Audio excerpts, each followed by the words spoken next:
All right, welcome back to this special edition, Of the Congo Hour. extended version of the Congo Hour.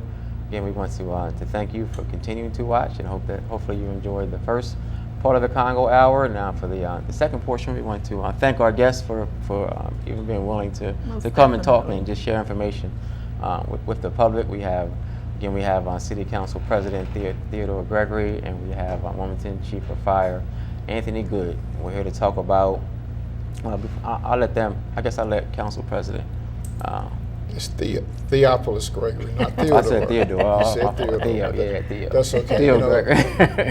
Let me just say thank you for having the show. Thank you for inviting me to be here.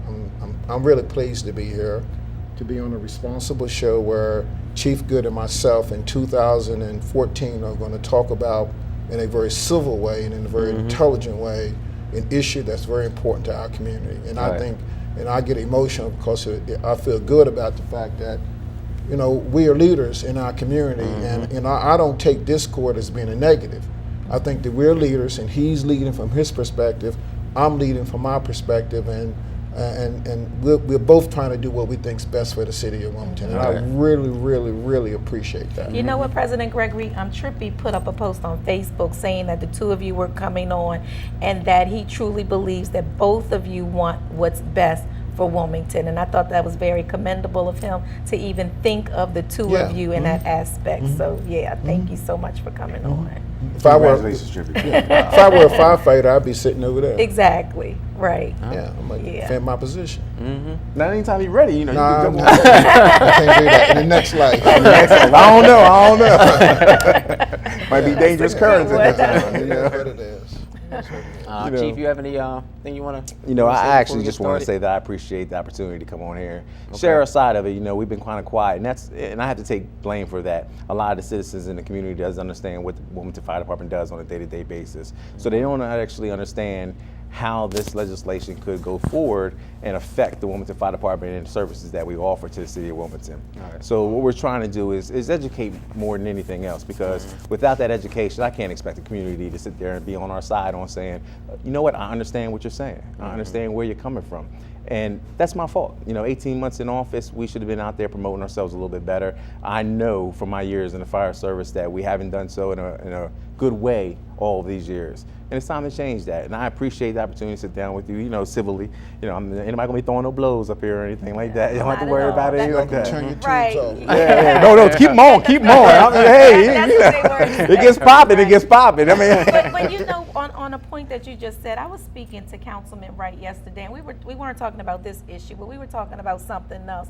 And sometimes it's amazing how, unfortunately, the citizens have no idea of what's going on as far as council or anything. You could talk to them about something and they have no clue. It's in the newspaper. Some don't read the newspaper. So hopefully they can get the true facts, not from the newspaper, but straight from both of their mouths on this evening. Right. And I guess I'll just give a little background about the whole subject that we're going to talk about tonight. Being on City Council for the last 6 or 7 years, we've gone over 6 or 7 budgets, and it's just come to my attention and other council members also that our city workforce is too large for our budget is just out of control, and we've been advised that we need to somehow get our budget under control because we can't keep on taxing our way out of it. Right. It's just not fair to the residents to know that we may have a workforce that may be too large. In my opinion, it is too large, and we're not taking the necessary steps to trim that workforce. A few years ago, there was a report called the Berkshire Report, and they came and they did an analysis on the fire department. And when they finished their analysis, they gave several recommendations, and one of them was that we could reduce our fire department manpower, the numbers, and still in the fire department would still be able to Operate as usual. operate, just as efficiently as if they had those numbers prior to. They gave a lot of other recommendations also, but the main one was that they don't need as many firefighters. And the fire department came out with their report, that said, it contradicted a lot of what the Berkshire report. It said that if we were to lower those numbers, we would put city residents, firefighters and businesses in harm's way, and that it would be I guess the wrong thing to do. I want one second. I'm thinking like devil's advocate, because of course one would vote for one and the other one right, would. exactly. Right, Each one is that's a lot of the argument is that of course Berkshire. The argument is that Berkshire was asked to find like a minimum level. Okay. That's what they gave us. Okay. And then from the fire, of course, the fire report is going to report. Is going to say you need them. Right. So that's kind of the argument that I've been hearing on not only both sides but people in the community also. That of course that's what the reports are going to say, because that's why wouldn't they? Right. And it just makes sense for them both to say that. So we on council we took an ordinance to I guess eliminate vacant positions that are on the that are within the fire department. I think it was 8 positions. Okay. It passed. The mayor vetoed it, so now it's coming up before council again. And if we get 9 votes, it would override the mayor's veto. Okay. But I guess throughout this whole process, I just like getting information. So of course I'm sitting down with my fellow council members. I'm sitting down with Chief Good. I'm sitting down with the union, just to try to get information so I can make the right choice. Right. So I can especially pass it on to the residents who are definitely out of the loop. And that's why I wanted them both to come on today. So I like the fact that both of them are here, because it's one thing to talk to Council President Gregory and say, you know what, that makes sense, because it's just him and I, right. He and I talking in the room, and then I go back to Chief Good and I say, you know what, that makes sense too. Right. But again, it's just the two of us in the room. Right. No one is there to say, well, hold up, what about this, or shed some light on what they're saying.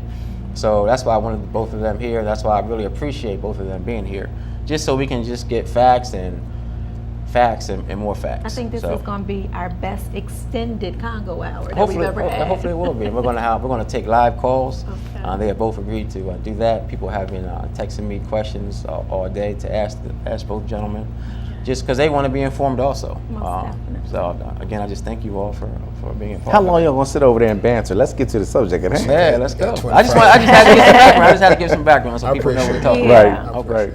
All right. And you did very well. Oh, thank you. Because unfortunately, a lot of people don't know exactly what the background is and how this actually even occurred, or why there's been this contention going back and forth. Right, and that's all they know. City Council President Theophilus Gregory has their views and how council should go, and when they're looking at the fiduciary matters as the fire department, we're looking. We never put profit over people's property or people themselves. Right. And listen, I don't think that the city council or city council president want to take and put people's lives in jeopardy. But then on the other end of it, you have to sit there and you have to look back at who's administrating the fire department, who's actually putting these things in place, and who's saying, hey, listen, I know what I have. And when I took this job, I took it at a jeopardy to myself and my family. I didn't take it because it was some great glamorous job that I'm going to pick into something and I'm going to get something out of it. I took it because I knew that we had to change some things in the Wilmington Fire Department and in the city of Wilmington and how we service it. Mm-hmm. And we've been doing that. We've moved forward. We've cut our monies that we use, our funds, we did that in our annual budget. We've taken and reduced things as well as adding on in different areas. So I can understand the fiduciary responsibility. We've been doing that pretty well. But at the same time, I know what it takes to take and protect the city of Wilmington. So it was just simply be the little bit of respect to say, hey, listen, okay, this is what the administration is saying. Not just Chief Good, but the Chief of Staff, Cleon Cawley, or Mayor Dennis P. Williams. This is what the entire administration is saying, and we just want everybody to get on the board the same thing. Now, obviously, we have a difference, and we have to look at a way in solving that difference and finding an even middle ground, if possible. But personally, I don't believe this is the way to do it. I believe that we have a lot of other things in city government that we could be looking at right now. Do I agree? Do I think that maybe we need to reduce the workforce in the city of Wilmington? Sure we do. I believe that we need to take a strong look at a lot of departments to see what we're doing. But by city charter, the city of Wilmington is responsible for collecting trash, providing fire and police services. That's what your tax dollars pay for. Everything above that is necessary, but at the same time, it's fluff. Mm-hmm. What I do, you're saying it's not a fluff. need. Well, I know when you call 911, you need me to be there. Most definitely. So, there's no number other than 911 for you to call when you say, I need this. That's a lot of going around. When you call me and say, I need you there, within 2.5 minutes, we're gonna have a truck sitting in front of your door with 4 nice smiling gentlemen or a lady or 2 coming to your door and saying, what is it that you need? And we service all of your needs. The Wilmington Fire Department, the word fire department kind of takes and cuts us out of what we really truly do. We respond to every 911 call you make. I got water in my basement. Somebody just fell out of a window. There's shots fired. Someone's been injured. There's a motor vehicle accident. Hazardous conditions. Whatever there is, we come to it. And we're typically there first. So we know what we need to do to maintain what we have. We've suffered cuts over the last few years. We lost our heavy rescue in the city of Wilmington. That was significant. Those were the people that are doing special tasks. Now we have others doing that. If we go any smaller, I don't know if we can truly get those tasks done. And that's not a threat to anyone. That's reality. I'm not a person of a lot of words. I don't have the vocabulary as many do. I'm gonna try not to cuss on your show because it's Sunday night, we in Wilmington. But the reality is, I'm just gonna give you what it is I know. Okay. And what I know is that I was put into a position to serve, to protect the citizens of Wilmington, and to do it in a fiscally responsible way. That's all I'm trying to do. I'm not trying to battle it. The council president, he's good people. People in Wilmington know who he is. They know what he does. What he's done for the community. At the same time, sit down with me. Let's talk about it. Let's have some conversation because I'm telling you, I'm giving it to you. I don't want my children put at jeopardy. I don't want anyone else's children to be put at jeopardy. I want everybody to receive the same amount of service that we can provide. Let me kind of interject here. Go ahead. I ain't gonna take the whole show. Fine. I did ask the mayor on several occasions if he would look at and implement the Berkshire report, and he emphatically said no. All right. There are about 8 points though they did execute. So you just can't say Berkshire was not a good report and then execute about 8 points that's in the report. Gotcha. But you didn't execute the ones when it came to layoffs or reducing staffing, et cetera. The staffing that we're talking about reducing, they're not occupied positions, they're vacancies. The thought is what we would eventually do is take the roaming bypasses and make them permanent. Now what we've done, we've gone to what we call conditional bypasses, and there have not been any major incidents. So I don't believe it's a public safety issue. It's an issue of the legislative branch of government, and preferably in concert with the mayor, getting a handle on our finances. We can't keep taxing and taxing and taxing. I think you shrink government first, and then you can tax responsibly so that we can get the services. So we are trying to make permanent what the Baker administration started in 2009 with roaming bypasses, making them permanent by cutting, at this point in time, 8 positions, and ultimately would be enough positions to make roaming bypasses a permanent structure in the fire department. And Berkshire supports that. They are a nationally recognized company, and that company deal with efficiencies in the fire department. They're not hired guns where they go out and they say, well, this is the result we want you to get. I disagree with you there. Well, I know. In your, can I your fire ask a question? Your fire department report, I would say, it's a hired gun also. But they're not. That's not the question that was asked. I'm a lawyer. I've been in court Right. before and had two different experts. Some trials I've been in, you have 5 experts here and 5 experts there. You have to figure out what is right and what's wrong, or in your opinion, what's right and what's I wrong. want to But get don't think it's a clarity public on safety something issue. that you said. You said that the 8 positions are not occupied currently. No. They're not. They are. They are. They They're are. They not. vacant positions They're by vacant. HR terms, which means that we don't have anybody in those positions. So And how the long have actual they been number is vacant? 11 since April 20th of 2014. Okay, they So recently they vary. vacant. Right. Well, no, Okay. they actually, what's happened is we've had a lot of retirements come in, and based off the city code, you have to be at a threshold of 95% of your overall uniform strength, which is 172, which means 9 individuals. Once we hit 9 individuals, we started the process of actually recruiting to do a recruitment class. Okay. What happens is the misconception of Wilmington is that when we say vacant positions, people their mindset goes to, oh, nobody's in that position. But we currently fill those positions every day by paying overtime. Now, our overtime dollars and funds are limited, so once that money is gone, we can't put anybody into that He's shaking position. his head no. I noticed, and I'm wondering why, because I do it every day. Because you spoke to vacancies. Let's look at it this way.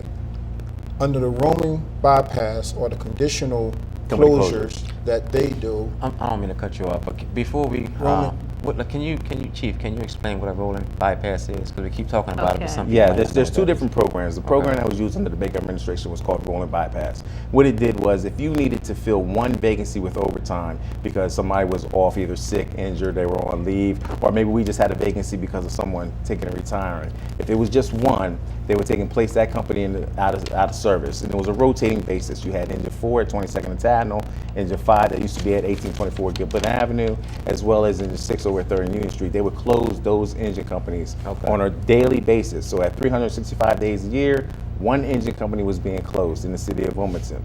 We changed that to conditional company closures when Mayor Williams got in, because he didn't want to close companies. Unfortunately, the funds that were allotted to us didn't allow us to simply keep all companies open all the time. So what we did was we changed the conditional company closures and allowing more than just the one vacancy, and then evened out the shifts with the manning that we had. And what that did for us is allowed us to reduce down the amount of times that we close those companies by 75%.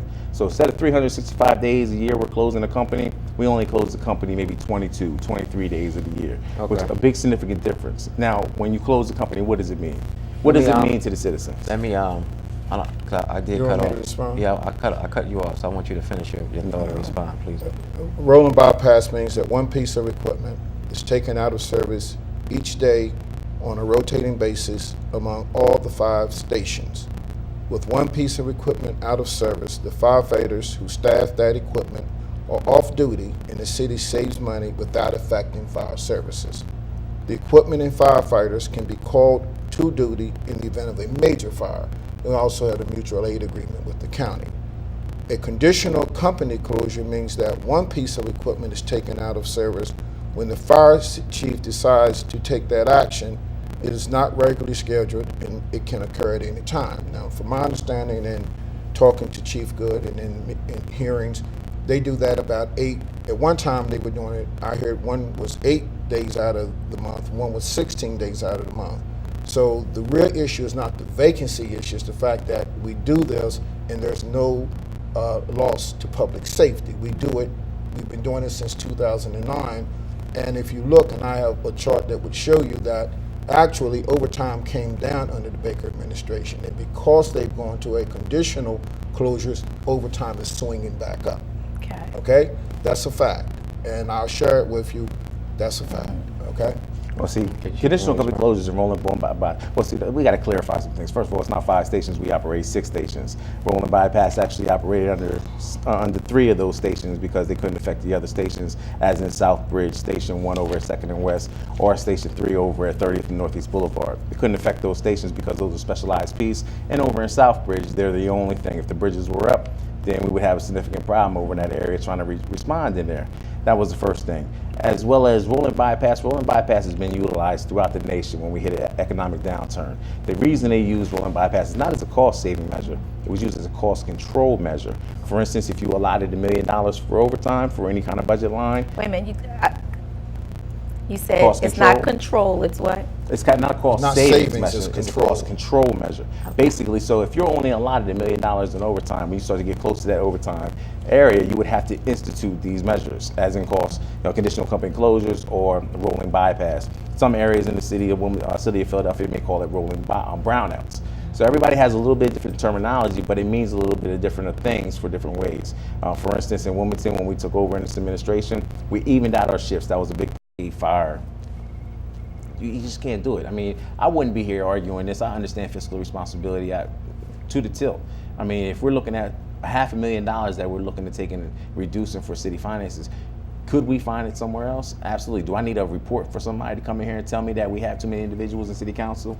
Not at all. Do I know? We got $100,000 positions over there. I'm talking about that's 3 firefighter bodies I can do with one body coming out of there. So I don't need somebody to come in here and give me a report to tell me that. I don't need to know that we could do other things in the city government, in other departments, maybe consolidate, move some things around. We don't need somebody to come in here and tell us to do that. We don't have to pay somebody to do that. We have people right here with the intelligence enough to do so. But we have to have the opportunity to be able to do that. We have to sit down at the table together. At some point, city council and the administrative sides of government are going to have to sit down. We're going to have to work together and pushing this forward, the city forward. That is my goals. That is my hope. I'm a city resident. My kids grew up here in the city of Wilmington. My wife came from Hawaii to be here. She ain't too surprised or she ain't too excited about how things are working out.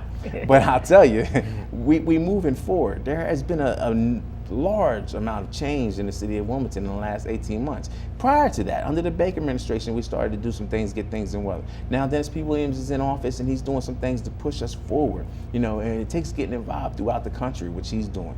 But it also takes that we sit down here at home and we recognize the important things. What is it that we truly, truly need in the city of Wilmington? Now, public safety is, of course, the number one aspect when you're looking at it. And when people say public safety, a lot of times they always think about police. That's great. I love my police officer brother and everything else, but we ain't talking about cops on here. We talking about firefighters and what firefighters are doing out in the city of Wilmington. We're all hazards emergency response organization and we get it done. Did you want to chime in? You want to take I think that the chief answered that please. there's a definite connection in terms of cutting the vacancies and moving to permanent rolling bypasses, in my opinion. I think that when you throw in the overtime argument, that's misplaced because rolling bypasses have shown to reduce overtime. So I think that's misplaced. But again, we have 12.5 miles, 7.5 miles of usable land. I understand the geography, but I have to rely on a report from Berkshire, a reputable report that Rely says on me. that I got you. there's no service. I can tell you how we can do this. But that's why you adopted 8 points from Berkshire. Well, listen, because we didn't want to waste $60,000 of tax people's money. you- I would have you threw it in the adopted. trash if it was up to me. let's take another call. Good evening. Thank you for your call. Thank you for taking it. First, let me thank Theo and Chief Good for the positive, intelligent, and civil way that they are discussing an important issue. I think it's important to our children and to all of us that we see what we're seeing. Trippy, thank you so much for this, and I pray that we will see more of this kind of dialogue when such issues come up. Question to Chief and Theo. These are vacant positions, Chief, right? Yes. Right? Yes, we said they're vacant. They're vacant. Then Theo, what about the proposition that the positions were cut in the budget but held? I mean, cities hold money in escrow or fund all the time. Cities have, they'll cut something or they'll have a fund that cannot be raided or touched because it is for a specific purpose. I mean, if there is a fear that this is going to negatively impact the fire department, then what about cutting and putting the money aside with the stipulation, or however you guys would do it, that in the event that it is needed by the fire department, then Chief Good would be able to access it in some way. I mean, it seems to me that the power of the city council and the intelligence of everybody involved should allow us to do what other municipalities do, and that is to put money aside and it not be raided or touched by any other department. What about that? We have two such thank funds you. now. We have the unassigned fund, and we have the contingency fund, a reserve fund. We do have those funds. But in my opinion, the core issue goes beyond that. It goes to trying to restructure or reposition our city going forward on a permanent basis. And again, I appreciate the question, but the question misses the fact that we've been doing this since 2009. So I can't see how you're going to come back and now say we need it. We've been doing it since 2009, and the numbers show that overtime has been reduced until the Williams administration comes in and they cut out rolling bypass, and then overtime starts to go up again. So I mean, those are facts. Those are facts. But again, they don't want to do rolling bypass, so that's why the numbers go up.